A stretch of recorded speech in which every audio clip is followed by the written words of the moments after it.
To connect users in the production environment, you'll need to create your own connection page. This video will explain how to connect users to API-based data sources.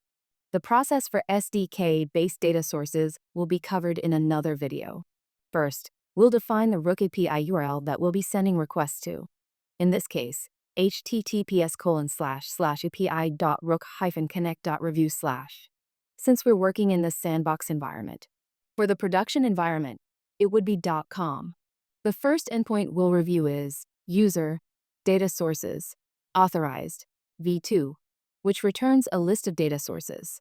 You'll need to provide the user ID to determine the connection status for each source, connected or not connected.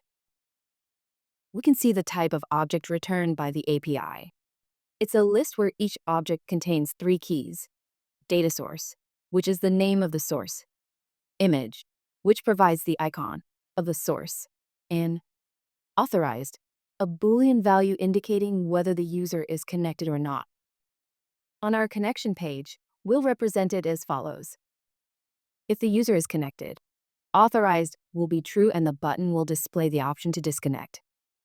If the user is not connected, authorized will be false and the button will display the option to connect. This endpoint returns information, so we'll be using the get method. The endpoint returns all available data sources, but if you'd like to hide or exclude some, you can filter them out directly in the code. Once we've received the full list, we can define which data sources we don't want to display, in this case, Apple Health and Health Connect. Using the code on line 38, where we filter the array, we can exclude the sources we defined earlier. On the right side, we can see the new list after filtering out the data sources we are not interested in. After displaying the available data sources, the user will select one to connect to. Our Connect button will use the Rook API endpoint, user, data source, authorizer, where you need to provide the user ID and the data source. Let's test it with Fitbit. We'll send our user ID and specify Fitbit as the data source. If the user is already connected, meaning the authorized value is true, the authorization URL will be null. This endpoint returns 3 keys: data source, which is the name of the source, Fitbit; authorized, which indicates whether the user is connected, true or not, false; and authorization URL, which provides the link to redirect the user to the login screen for that data source. In our code, once we receive the authorization URL, we'll redirect the user to that link. The user will need to log in and grant the necessary permissions to the data source. Once the connection is complete, the user will be redirected by default to Rook's connection page. To avoid this and redirect the user back to our own app or page, we'll configure a custom redirect. Let's take a closer look at how this is implemented in our code.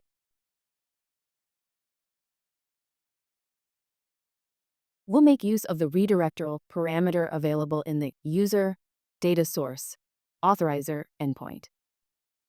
This parameter defines the URL to which the user will be redirected once the connection is completed. The page you redirect users to must be ready to handle 2 parameters: client UUID and user ID. If it's not properly configured, the user might experience an error and be redirected back to Rook's default connection page. Let's test the connection using the redirect to URL parameter pointing to our deployed page. We'll connect the user to Garmin, log in, grant the permissions, and finally see the redirection working. The user returns to our page with Garmin successfully connected.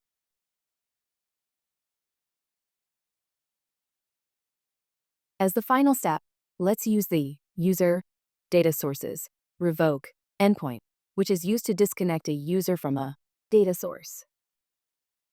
Since we already have Fitbit and Garmin connected, we can test with either of them. For this endpoint, you only need to provide the user ID and include the data source in the request body. Since it sends data, this request uses the post method.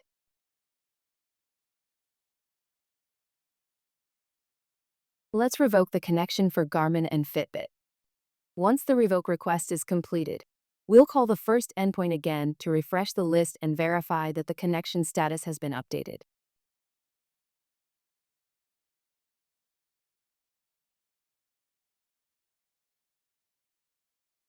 These are the steps to create your own connection page. See you in the next video. Thank you.